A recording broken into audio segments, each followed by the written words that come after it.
Découverte par Christophe Colomb en 1492, l'île d'Espagnola, aujourd'hui Haïti, est devenue la première république noire indépendante du monde il y a 2 siècles. La colonisation, suivie d'une instabilité politique et de régimes corrompus, sont responsables de la situation économique et sociale du pays, classé 145e sur 169 selon le Programme des Nations Unies pour le développement. C'est pour comprendre la motivation des humanitaires à travailler dans des contextes parfois difficiles qu'Anna, une jeune Suédoise, s'est rendue en Haïti où plus de 500 ONG sont intervenues dans l'urgence suite au séisme de janvier 2010 qui a fait plus de 250 000 morts et 1 million de sans-abri.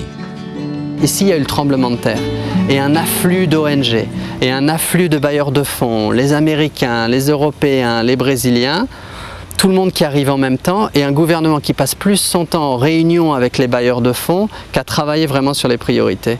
Donc il y a vraiment un besoin de renforcer l'efficacité de l'aide et ça veut dire concrètement une obligation pour nous Européens de se coordonner d'abord entre nous avant d'aller voir le gouvernement. À Port-au-Prince, Anna a retrouvé Julie, qui avait été notre reporter au Congo et au Burundi. 8 mois plus tard, Julie a décidé de s'engager comme coopérante en Haïti dans l'ONG Action contre la faim. Donc pour résumer un petit peu, en sécurité alimentaire, on a des programmes de déblaiement des gravats qui permettent de donner un revenu à des populations vulnérables et qui par la suite peuvent accéder à l'alimentation avec ce revenu. On a également donc des programmes de nutrition où on va aider plutôt les enfants de moins de 5 ans, les femmes enceintes et allaitantes. Et on a par la suite tous les programmes eau et assainissement où on va fournir donc de l'eau potable, des latrines dans les camps, là où les gens se sont regroupés et vivent dans les tentes depuis 7 mois. ACF est une ONG majeure présente en Haïti, avec 65 expatriés et 660 employés nationaux concentrés principalement à Port-au-Prince et au Gonaïves. En cas de problème, en cas d'urgence, je ne suis pas en train de vous dire que demain on a un cyclone, mais je dis juste que voilà, je vous signale de cette alerte particulière. Après une catastrophe d'une ampleur comme celle d'Haïti, avec plus d'1 million de personnes qui ont perdu leur maison et tous leurs biens, on ne sait pas comment on va s'en sortir, on ne sait pas comment on va réussir à finalement supporter cette misère totale de ces gens, et comment on va réussir à aller au-delà et prendre la motivation et prendre du courage pour se dire on va trouver des solutions pour les aider. Donc au début on se sent un petit peu perdu et catastrophé, mais au fur et à mesure, avec le contact avec la population haïtienne et leur force et leur désir d'avancer et de laisser derrière ce désastre, voilà, on prend de la force, on prend de la motivation et on va de l'avant. Donc c'est vrai qu'il y a un fossé entre la théorie qu'on peut apprendre dans nos différentes formations en France, même si elles sont vraiment spécialisées. Ensuite, sur le terrain, c'est autre chose. La pression, parce que vraiment sur les premières périodes d'urgence, on a une pression énorme. On travaille beaucoup, on ne dort pas beaucoup, on se néglige un peu sur nos conditions de vie.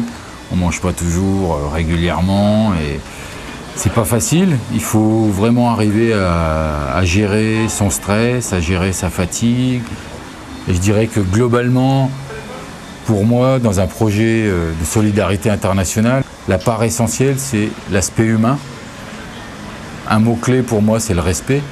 On doit respecter les coutumes, les traditions, les personnes, toutes nos différences de religion, d'état d'esprit. C'est à nous adapter au milieu. C'est nous les étrangers ici. Dans un premier temps, on me considère comme un Haïtien. D'accord. Si je n'ouvre pas ma bouche, mais en parlant dans mon accent, ils sentent que non, la personne vient d'ailleurs, donc ça serait un Africain. Bonjour. On a 121 ménages qui ont reçu de la sensibilisation à l'hygiène et de distribution des kits. Donc on est en train de suivre. Est-ce que les gens connaissent bien le message que nous avons transmis à eux?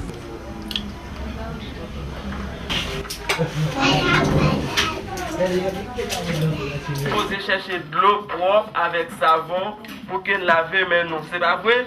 Qu'est-ce qu'il te faudrait de plus? Du temps. Du temps? Ouais, plus de temps. C'est sûr qu'on pourrait faire mieux si on avait plus de temps et tous les jours on revoit nos priorités et on fait le tri entre ce qu'on va faire et ce qu'on va pas pouvoir faire. Bonjour, moi je suis Vanessa et je suis responsable du programme. Mon tête dans l'esprit, pour sortir depuis le début de mes expériences, et c'était un souhait, j'ai toujours travaillé sur des programmes de femmes pour les aider à se développer, travailler sur des petites activités génératrices de revenus et leur permettre justement de prendre un peu plus de poids dans leur société. Mais c'est vrai que c'est pas purement altruiste, c'est que nous on en tire aussi beaucoup de choses en travaillant dans ces contextes, puisqu'on apprend beaucoup de la population et des circonstances dans lesquelles ils vivent, et que c'est vraiment un métier de partage et d'échange. Thaïs a fait des études de commerce. Après avoir travaillé dans le privé en France, elle a décidé de s'investir pour le développement des pays du Sud. On est une équipe de 30 personnes, donc avec un adjoint, j'ai un adjoint programme, un assistant programme, des chefs d'équipe, et chaque chef d'équipe est responsable de 4 moniteurs distributeurs. Donc l'objectif du Cash for Work est en premier d'insuffler en tout cas une relance économique de la zone. Ce sont des programmes d'argent contre travail. Sur 15 jours, on fait travailler 1140 bénéficiaires.